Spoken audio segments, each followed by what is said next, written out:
Guys नए हैं तो चैनल सब्सक्राइब करें रोज नई घोस्ट वीडियो के लिए।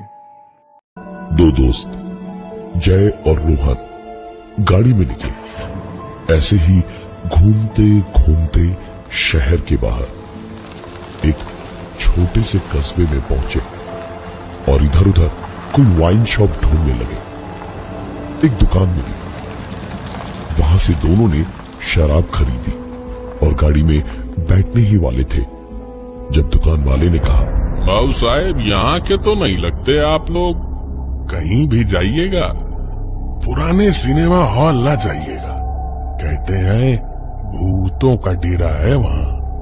दोनों ने उस आदमी की बात को हंसी में ही उड़ा दिया और वहां से आगे निकल गए। कुछ आगे गए तो सड़क किनारे एक पुराना सा सिनेमा हॉल दिखाई दिया। वही हॉल जहां जाने से वो आदमी मना कर रहा था। पूरी बिल्डिंग पर कई पुराने फटे पोस्टर लगे थे, कुछ आधे कुछ पूरे उखड़े हुए और बाकी जले हुए। जय और रोहन को वो हॉल देखते ही हंसी आ गई और जय ने कहा, चल भाई आज भूत को देख ही लेते हैं। इतना कह के गाड़ी मोड़ी और उस तरफ को बढ़े, लेकिन वहां पहुंचकर अंदर जाने से पहले ही उनकी शराब की बोतल खुली। गाड़ी की छत पे ही गरजते बादलों और ठंडी हवाओं में बैठ के दोनों ने अपनी शराब खत्म की और फिर गाड़ी खड़ी करके वहीं टहल रहे थे कि उतनी देर में अचानक बड़ी तेज बारिश हो गई। दोनों भागकर गाड़ी में बैठ गए और गाड़ी स्टार्ट करने की कोशिश करने लगे, लेकिन काफी कोशिशों के बावजूद गाड़ी स्टार्ट नहीं हुई। दोनों गाड़ी से नीचे उतरे और सीधे सिनेमा हॉल के बाहर वाली शेड के नीचे जाके खड़े हो गए। आसपास जमता हुआ पानी बढ़ता जा रहा था और बरसात भी बादल गरजने के साथ तेज होती जा रही थी। दोनों वही शेड के नीचे ही खड़े थे जब किसी के कदमों की आहट सुनाई देने के साथ एक टॉर्च की रोशनी उन्हें बाएं से दाएं ओर चमकती हुई दिखाई दी। अंदर कोई था बड़े से हॉल में, जिसे देख के ही लग रहा था कि वहां शायद कीड़े मकोड़े और सांप बिच्छू के अलावा शायद और कोई नहीं होगा।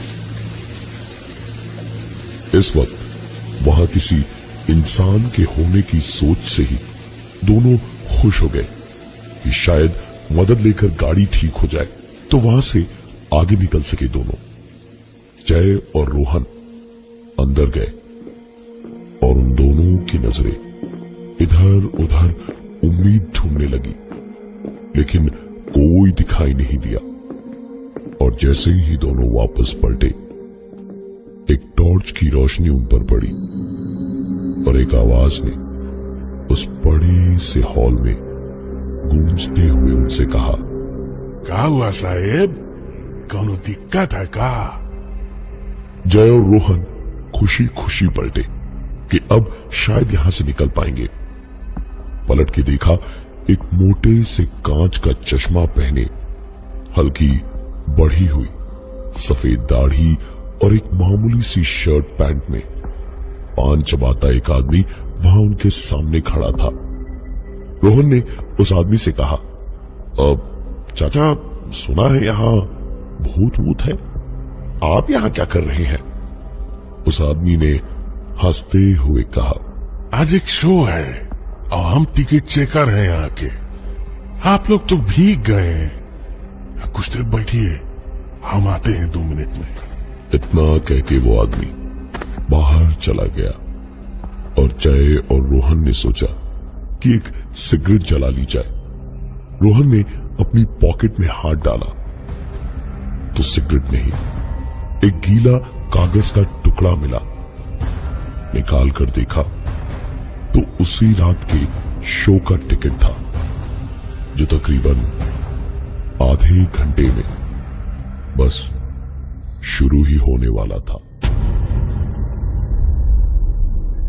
जय और रोहन को टिकट देखकर अपनी आंखों पर यकीन नहीं हो रहा था। ना कोई टिकट काउंटर, ना ही कोई टिकट विंडो पे गया था, तो फिर ये टिकट कहां से आया? दोनों ने वहां से निकल लेना ही बेहतर समझा। वहां से जय और रोहन पूरी जान लगाकर भागे, लेकिन हॉल के दरवाजे पर पहुंचते ही टॉर्च की रोशनी जली और दोनों की आंखें चमक से अंधी सी हो गई थी। और कुछ देर के बाद एक आवाज ने उनसे गरज के कहा, अरे साहेब, अब तो अंदर आ गए हैं और टिकट भी है आपके पास। शो तो देख के जाना पड़ेगा। उस आदमी के इतना बोलते ही जय ने आंखें खोली तो देखा रोहन को उसी टिकट चेकर ने एक जोर का धक्का मारा और रोहन सीधे हॉल के अंदर गिरा। जय 1 मिनट को पीछे रोहन को देखने पलटा और फिर वापस जैसे ही उस टिकट चेकर को देखने पलटा तो देखा टिकट चेकर वहां नहीं था। जय तुरंत वापस पलट के हॉल के अंदर भागा और बुरी तरह हैरान हो गया, क्योंकि उसके सामने ही रोहन उठा और पर्दे की तरफ देखकर बोलने लगा, शुरू होने वाला है यार। अरे देख देख जय यार, बाहर से तो पता ही नहीं चला कि ये आलीशान हॉल है। देख देख देख देख, एक एक करके सारी लाइट चल रही है। वो देख पंखे भी चलने लगे। उफ यार, क्या गजब की कुर्सियां यहां। जय रोहन को देखता ही रह गया। पूरा हॉल वैसा का वैसा ही खंडहर जैसा उजाड़ और वीरान ही था। लाइट चलने का या आलीशान सा हॉल होने की सोच भी नहीं सकता था कोई। रोहन पर्दे की ओर देखता देखता आगे सीढ़ियों से उतरता हुआ गया और जाकर एक पत्थर पे बैठ के पर्दे की ओर ऐसे देखने लगा जैसे सचमुच वहां किसी फिल्म का शो चल रहा हो। रोहन को ऐसा देखकर जय जोर से चिल्लाया, रोहन तू पागल हो गया क्या? चल भाग यहां से, यहाँ तो सचमुच भूतों का ही डेरा लग रहा है। चल भाग यहां से। रोहन भी जैसे अचानक अपनी नींद से जागा और जय के साथ भागा बाहर जाने को। दोनों वहां से जरा सा ही आगे बढ़ी थे कि अचानक जय की सांस उखड़ने लगी। 4 ही कदम भागकर बुरी तरह वो हाँफने लगा। दोनों वहीं खड़े थे जब पीछे सिनेमा हॉल का पर्दा खुलकर नीचे गिरा। भारी भरकम वो पर्दा जब गिरा तो जमी हुई मोटी सी धूल की परत पूरे हॉल की हवा में घुल गई। सब कुछ धुंधला दिख रहा था। जय बुरी तरह खांसने लगा और ठीक उसी वक्त जय और रोहन दोनों को एक आवाज सुनाई दी। रोहन ने पलटकर धूल से आंखें मलते हुए अंधेरे में ही देखने की कोशिश की तो एक आदमी कंधे पर कोल्ड ड्रिंक्स की क्रेट लिए हुए और हाथ में पानी की बोतल से भरी बाल्टी लिए दिखाई दिया। और वो आवाज वो अपने एक हाथ में पकड़े बॉटल ओपनर से लगातार कोल्ड ड्रिंक्स की बोतल्स पे मार मार के कर रहा था। वो आदमी एक अजीब सी मुस्कुराहट और बिल्कुल ठंडी निगाहों से उन्हें देखता हुआ जय और रोहन की ओर बढ़ा और पास आकर बाल्टी की ओर इशारा करते हुए बोला, अरे ओ बाबू लोग, एक बोतल पानी ले लीजिए। ये देखिए प्यास से कैसे दोनों का गला सूखा जा रहा है। जय और रोहन के पास यही एक मौका था। जय ने उस आदमी से पूछा, यहां से बाहर जाने का रास्ता बताइए ना, सारे दरवाजे तो बंद दिख रहे, अभी थोड़ी देर पहले तो सारे दरवाजे खुले थे। उस आदमी ने इस सवाल का जवाब तो दिया, लेकिन जवाब सुन के उनके कदम वहीं ठिठक गए। उस आदमी ने मुस्कुराते हुए कहा, बाबू साहेब, शो अभी शुरू हुआ है। जब तक शो खत्म नहीं होता कोई बाहर नहीं जाएगा यहां से। और उसके बाद वैसे ही बोतलों को ओपनर से टनटनाता हुआ वहां से अंधेरे में पता नहीं कहां गायब हो गया। जय उसे जाते हुए बस हैरानी से बड़ी बड़ी आंखें लिए देखता ही रह गया।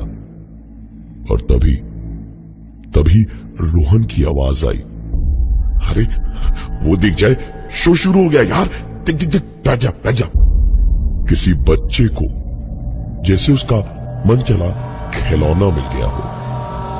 रोहन ऐसी खुशी से उछलता कूदता हुआ जाकर वापस उसी पत्थर पे बैठकर पर्दे की ओर देखने लगा। जय की आंखें अभी हैरानी से वापस ठीक हुई ही नहीं थी कि पर्दे की ओर देखकर दोबारा फैल गई। वो भारी भरकम पर्दा जिसने अभी अभी थोड़ी देर पहले गिरकर पूरे कमरे में धूल के बादल भर दिए थे, उसकी उड़ाई धूल तो अभी भी थी, लेकिन मकड़ी के जालों और कुछ कुछ जगहों पे सिला हुआ वो पर्दा अभी भी वैसा का वैसा लगा हुआ था। जय धीमे कदमों से बच्चों की तरह खुशी से पर्दे की ओर देखते हुए रोहन के पास गया तो उतनी ही देर में जय का फोन बजा। फोन उठाए उससे पहले ही एक आवाज ने उसके दाएं कान में कुछ कहा,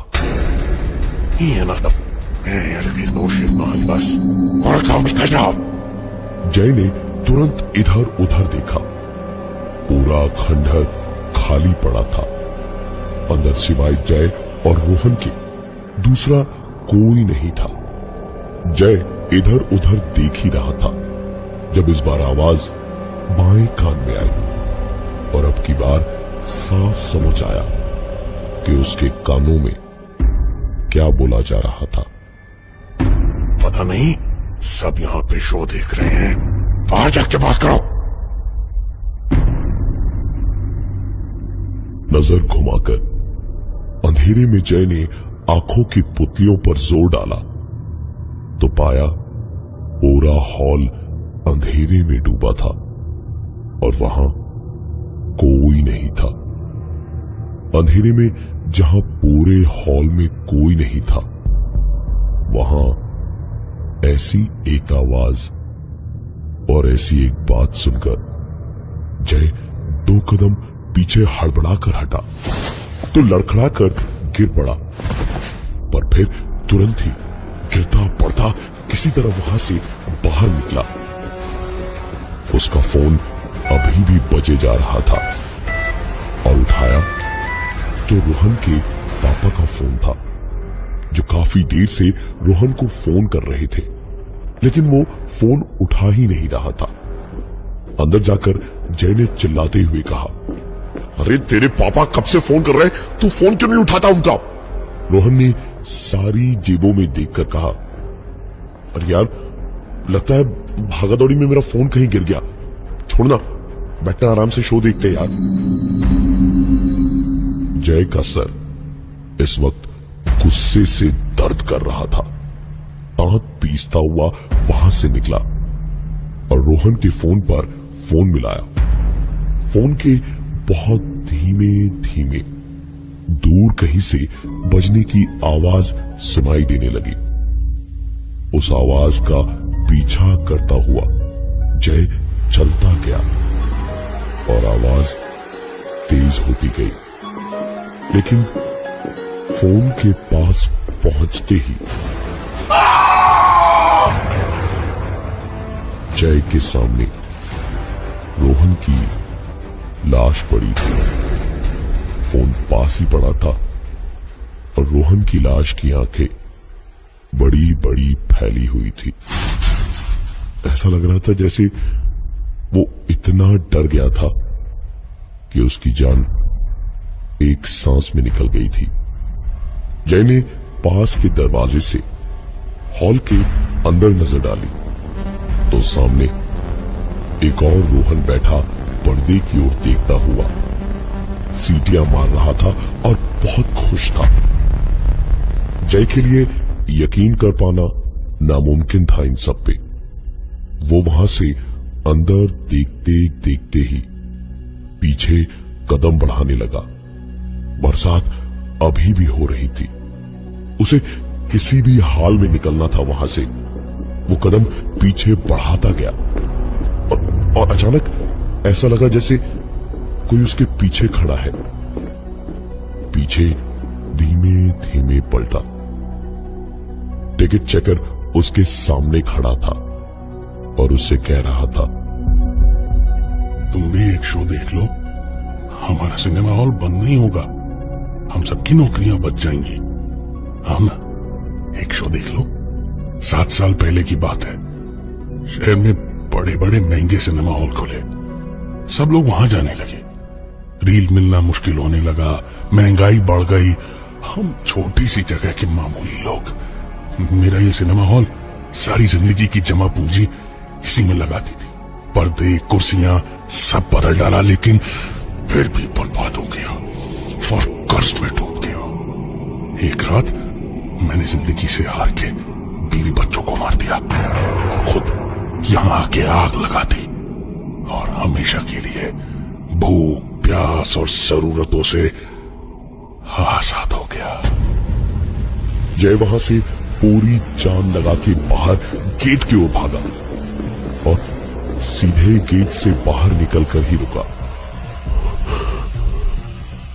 और हांफता हुआ पलटा तो देखा गेट पर वो आदमी, कोल्ड ड्रिंक वाला और उसका दोस्त रोहन, तीनों खड़े मुस्कुराते हुए शर्ट की जेब की ओर इशारा कर रहे थे। जय ने डरते हुए शर्ट की जेब में हाथ डाला तो उसकी जेब में भी उसी हॉल के एक शो का टिकट निकला जिस पर तारीख